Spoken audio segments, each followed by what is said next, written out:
Hi, I'm Arlene McIntyre, Creative Director at Ventura Design, and you're listening to Shut the Front Door, a light-hearted podcast that will bring you through the front door and into the homes of influential and interesting people.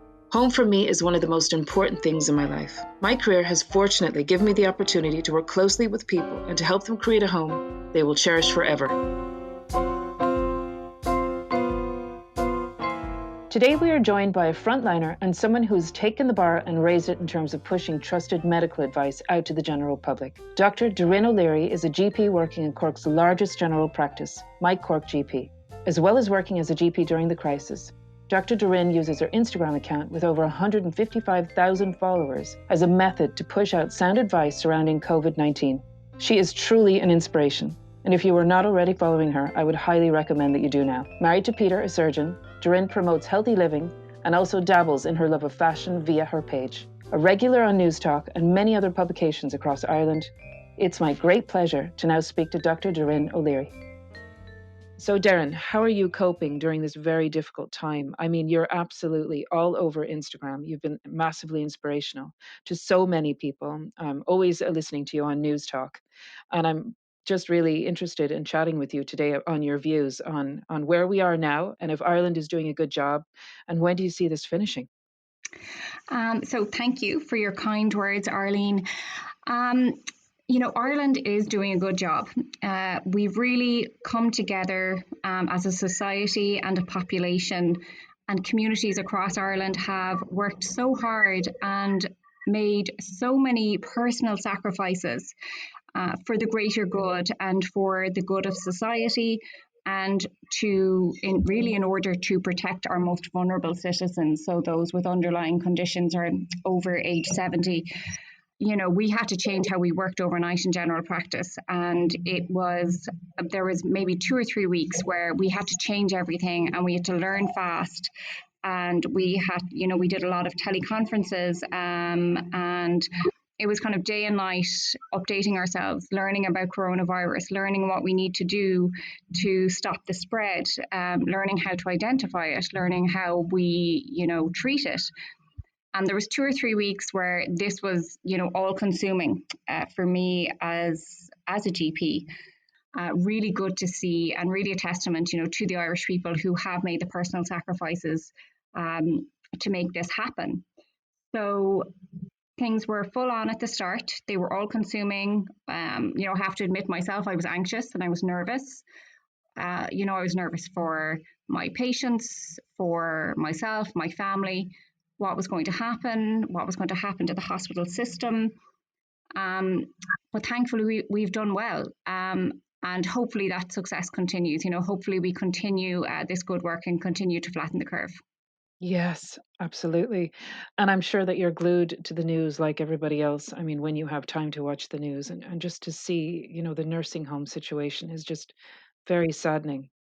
It's so heartbreaking, Arlene, and my heart it breaks for the nursing home patients who must be frightened. This is their home. This is where they live. This isn't a hospital to them. The nursing home is their home. Exactly. And of course, they're going into work every day, fighting fires. And then they don't have the correct PPE, which is a massive issue at the moment, isn't it? It is an issue for nursing home staff and for the healthcare assistants, and the scarcity of PPE is so it's so sad and so frightening, and it's a global issue. The scarcity of PPE, and I know I've heard of some of my friends who are working in acute hospitals as well, where one member of the team, the most senior member, is the person who is given the PPE and everybody else doesn't get it. So I know the government are working very hard. They really are. It's funny, yesterday on Instagram, I came across where Prada is now developing PPE gear and using all of their seamstresses to start making masks and anything that they can do to help. It's just incredible seeing big brands getting behind this. It's amazing, like people like I'm seeing a lot of it on Instagram as well. People wondering, should you wear cloth masks or shouldn't you, or do they all need to be hospital grade? But really, in the last few weeks, it's become apparent that they are useful. The cloth masks are useful, and it's really nice to see the fashion houses use um, their their factories, their workers, their platform. They're not, trying to, just sell us more clothes. That they're really also coming together, doing their bit, and making PPE. So that really is really, it's another great example of people coming together and creating awareness. And I mean, it's just giving back. I think it's all about giving back at the moment. And definitely that was a really good move for them. So, can I ask you a few questions about yourself? Tell me a little bit about your childhood home. So I was thinking about this. It was a busy, busy house. There was six of us. So my parents, my siblings, and I was the youngest. Two older brothers and an older sister, and our dog as well. So we grew up in the suburbs of Cork City, and it was a really, really busy household. It was all I just think of, children coming and going, my brothers playing sports, my sister going to piano practice, me going to tennis. We used to walk to school as well. We were just a busy house. My dad was working, my mom was working as teacher. So it was go, go, go. And it was a lot of fun. We had a lot of fun as kids together in the house. What was your teenage bedroom like?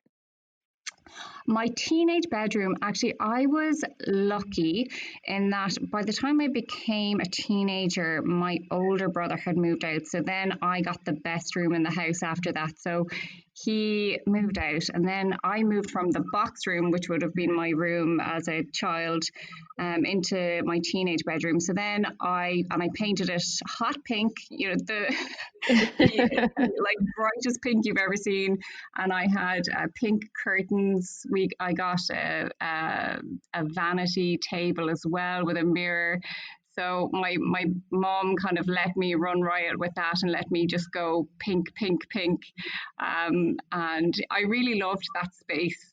So I was lucky that I got that bigger room when I became a teenager.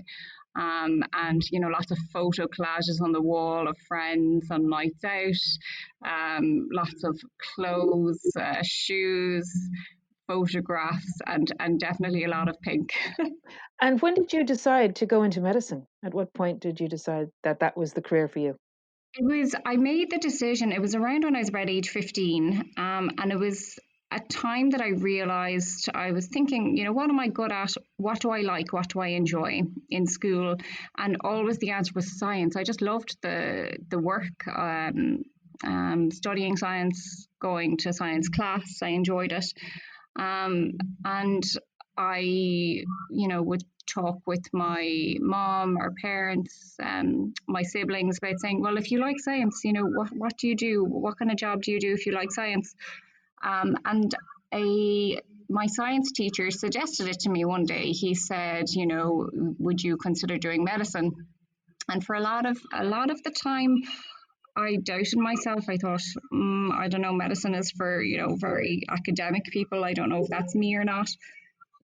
But as time went on, I started to say, well, look, I'm going to push myself to do this as much as I can because I really do want to do it. So it was kind of around age 15, the seed was sown, and I had started thinking about it and working towards it.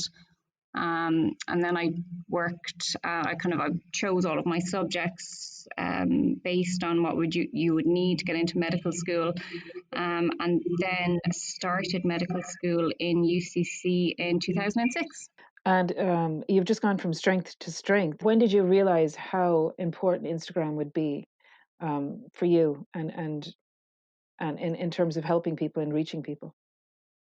It was a slow process. It wasn't an overnight thing, but I kind of started doing it. I started blogging and sharing information online and through Instagram. It was around July 2018. That was when I posted my first blog post. And where it started was that I think Instagram, it's really nice. It's a really nice community, really nice online social platform, that it's positive, and it's a nice space. But with that, then I think came a lot of misinformation. I would see things on Instagram that I would think, oh, look, that's not true. These are false claims. This isn't right. And instead of, taking the time to highlight misinformation or false claims, or just giving out about things that I saw online, I decided, why don't I just put out the facts? So that's kind of how it started. I just wanted to put out the facts there that I knew myself to be true and that I thought might help other people. So that's how it kind of started. I said to myself, okay, don't complain about others putting out information that is untrue. Instead, create a platform for yourself where you can put out the facts. So that's kind of how it started. Tell me a little bit about your home now and where you're living now with your husband. So we moved into our home. It's another suburb of Cork City, and it's kind of I don't know if we're going to call it our forever home, because I think it's hard to say anything is forever, but I do love this home. I feel so at home here. We moved in here in 2016, and we looked for a long time before we made the decision. We were looking for maybe about 2 or 3 years, and as soon as I saw it, I said, this is perfect.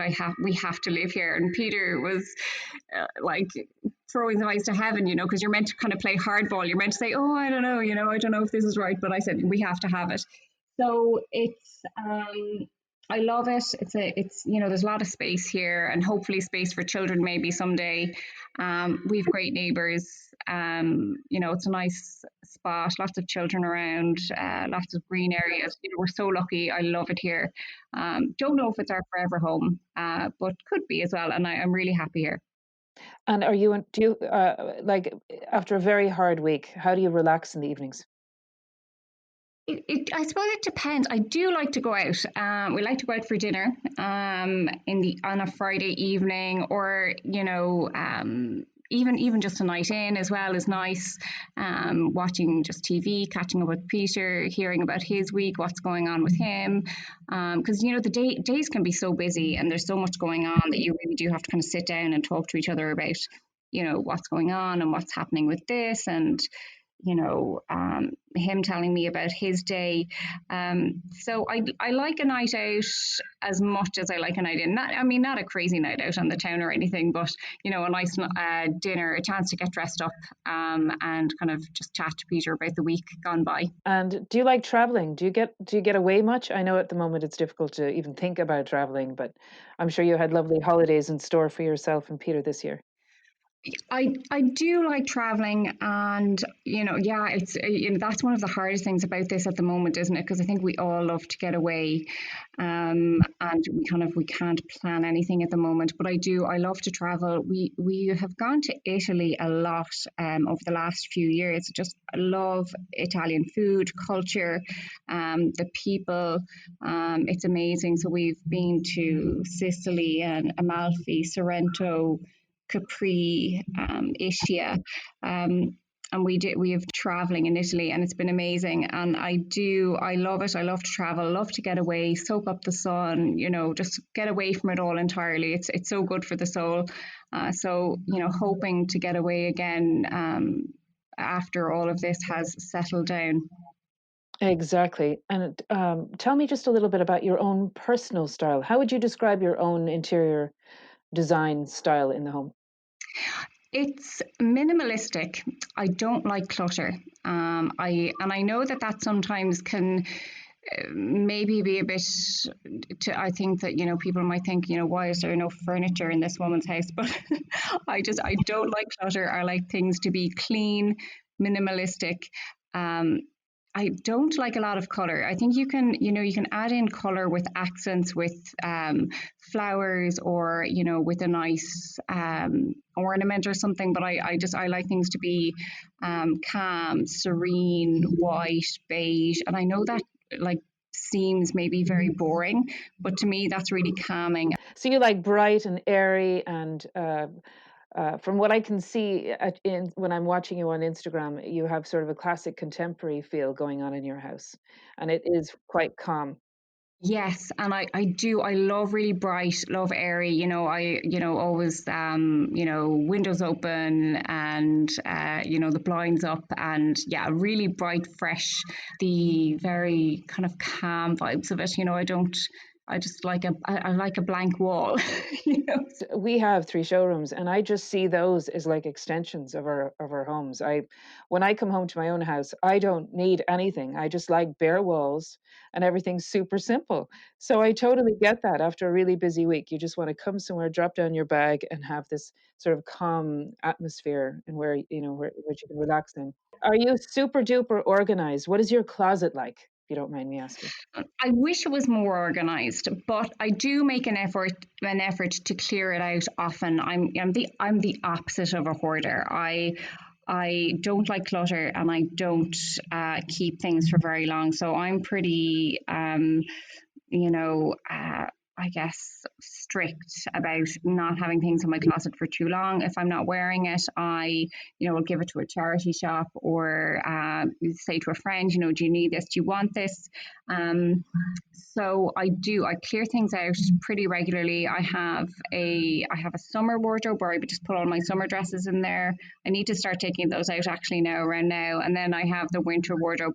So I do like to try to keep things organized, because the more organized you are, then you see what you have. Because if you're not organized, you'll forget what you own, and you won't wear your clothes. And then I have a separate kind of work wardrobe as well, because I think once I wear something to work, then it's just in my head, then that's just almost the fun is taken out of it. So I know. there has to be that wardrobe that's just for work as well. I so know. So you kind of break them up into different kind of casual wear, your going out Friday night gear, and then your work gear. Yes, exactly. And it's taken me a while to get to that, because I spent so many years where everything was kind of all thrown in together, and you really don't wear your clothes when they're like that, when you can't see what you own. So when you can see it and you know what you have, and going through your wardrobe as well, maybe every 2 or 3 months, so you see what you have, you know what you have, and then you'll wear your clothes. So I've started doing that in the last maybe 2 or 3 years, and I've noticed, a big difference in terms of that I'm more likely just to wear the clothes that I have. Who are your style icons? It varies so much. Somebody I've loved since I have, for years, is Olivia Palermo. I think she's amazing. I Yes. love her. She's quite feminine, but also quite contemporary, and takes chances, and she's not very safe in her approach to fashion, and I love her style.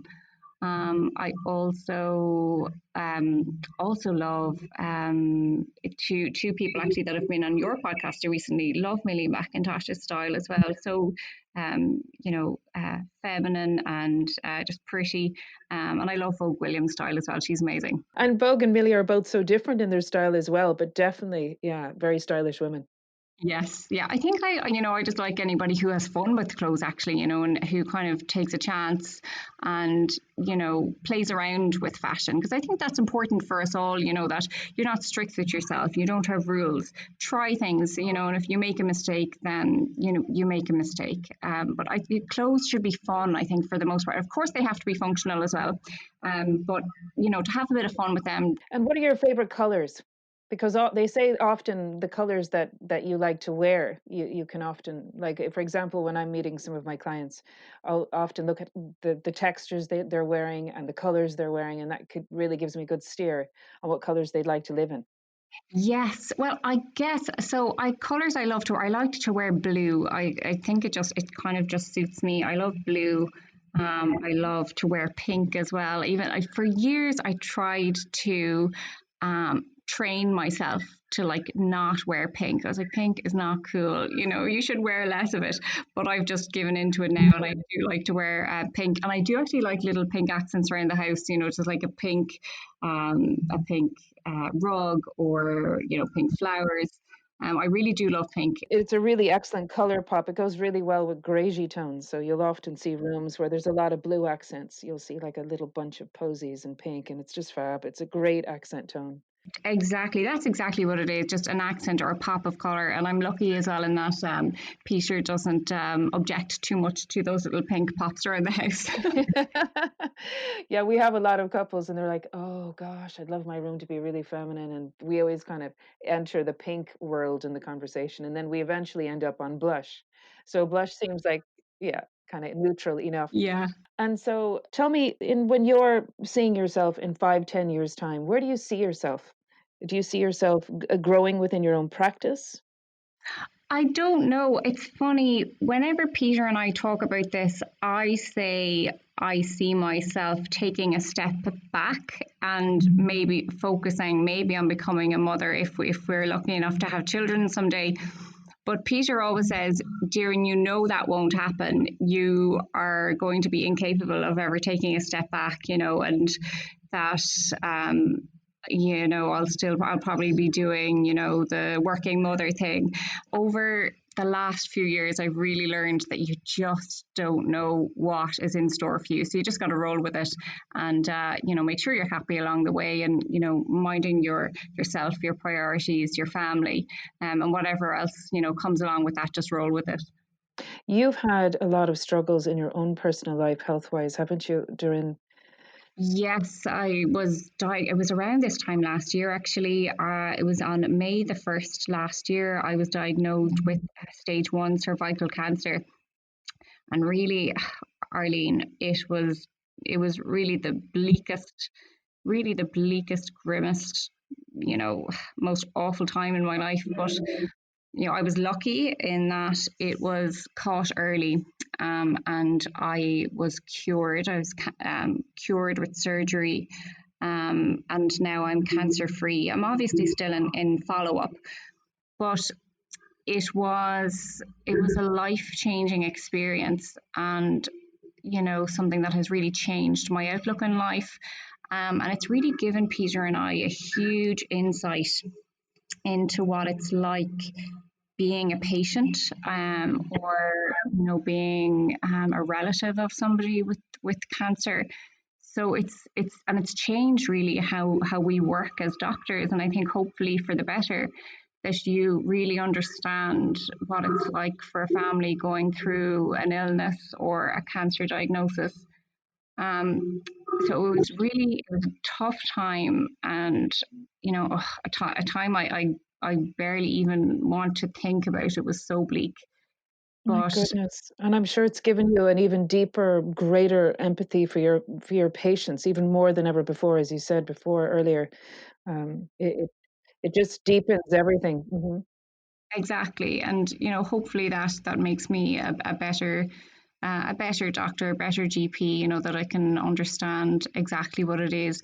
And I find as well that probably one of the main things is that I'm less frightened to go there and talk about cancer with patients. Before, I'd be so, I'd be maybe stepping around it, not wanting to frighten the patient. Whereas now I have an ease with talking about cancer with patients because I know what it is to go through it. So I think that's something that I've learned from it as well. That I can really have very frank discussions with patients about cancer now. Yes, I really admire you. You're so strong, Doireann. And I personally, I've never experienced cancer, thank God personally, but I have been very close to people who have experienced it, and it's not an easy process. It's really difficult, and it can either make you or break you. And I think in your case, it's enriched you, if anything. That's a really good word. It's enriched my life definitely, and given me a new perspective on life, and just given me a lot of clarity about what's important, what is important in life, and what isn't. And I think a lot of people say to me, "Oh, you're very strong," but all of us, we all have it in us, because we all, as human beings, have a survival instinct. So a lot of people say, "Oh, I don't know how I would handle that if that was me," or "I don't know if I'd be as strong as you." But everybody has it, Arlene. Everybody has an instinct to want to survive. So we're all a lot stronger than we think we are. That's hopefully true. And just on this very subject, are you a spiritual person? It's funny, I'm not, but I am open to that changing. If I find spirituality someday, I'll accept it and I'll embrace it. And I really admire people who are spiritual and who find their spirituality to be, something that enriches their life or something that they turn to. And I think that that's a really positive part of somebody's life. And there are times that I've thought about it, and at the moment I'm not. But maybe someday I will be, because I do recognize that it is an important part of somebody's life. But I even throughout the cancer diagnosis and the treatment and the rest of it, I didn't become spiritual, which is, I thought maybe that might change, but it didn't. So to answer the question, I'm not, but I think that it is a really nice thing for somebody to have in their life. It's a positive thing, and maybe someday I'll become more spiritual. And if there's some sort of a calling for me to become more spiritual, I will definitely go with it. Okay, good answer. And do you have any bad habits you'd like to share with us? Oh yeah, okay, bad habits. I do. I drink too much coffee. I wish I didn't drink as much coffee as I do. I'm maybe a little bit too maybe a bit too regimented, strict on things sometimes. And do you have any pets at home? So we have 2 dogs, but currently they're with my parents-in-law, who are quarantining or self-isolating in Kerry by the beach. So the dogs are having the time of their lives, running wild on the beach. They are having fun. Oh my God, that's so great for them. Wonderful company for them. It's the dogs are so lucky, and I think my parents-in-law are enjoying it for the most part as well. So yeah, no, the dogs really are having the best time, and getting to kind of get out and run, and they're being spoiled. And Doireann, do you mind if I ask you, is there any words of hope you'd like to share with our listeners on the future of COVID-19? Yeah, we've done well in Ireland, and even if for listeners in different countries, it's hard to stay positive in a difficult situation. And if you're in a situation where you have had coronavirus yourself, or you've lost a loved one because of it, those are really difficult things. And I can't, I think it's not fair to ask people to be positive, but I would ask people to be optimistic for the future, and optimistic that we will get through this however long it takes. I know, being in lockdown or isolation, none of us are really enjoying it. Of course, we all want to get back to our normal life and meet friends and go out and just see people again, see our older relatives, see our friends, go on holidays. But we all need to just stay as optimistic as we can that we will get back to normality soon someday, and those good times will come around again, and hopefully by this time next year. And I'm not saying it's going to take a year to get out of it, but that's something that when I'm in a bad space, I always think to myself, okay, well, where am I going to be this time next year? And surely it's going to be a better place. So I think by this time next year, this will be a distant memory, and things will hopefully get back to normal soon, and we'll have our holidays and our sporting events and see our loved ones again soon. So we need to stay optimistic for the future. We do. I'm going to ask you a few quick fire questions, which is a different one to this one. Okay, are you ready? Yes. Great. Tea or coffee? Coffee. Text or talk? Text. Dusk or dawn? Dawn. Taxi or walk? Walk. Running or walking? Running. High street or couture? High street. Instagram or Twitter? Instagram. Left side of the bed or the right side of the bed? Right side. Bra or knickers? Bra. Kanye or Trump? Oh, Kanye. And this is the last one. Mask or no mask? Mask. Thank you. And thank you so much for all that you're doing. You know, you're one of the heroes on the front line, and I just wanted to thank you.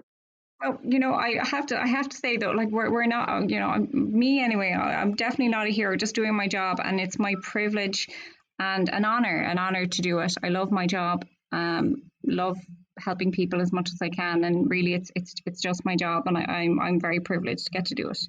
Well, take care of yourself. Stay safe. Thank you, Arlene. Thank you.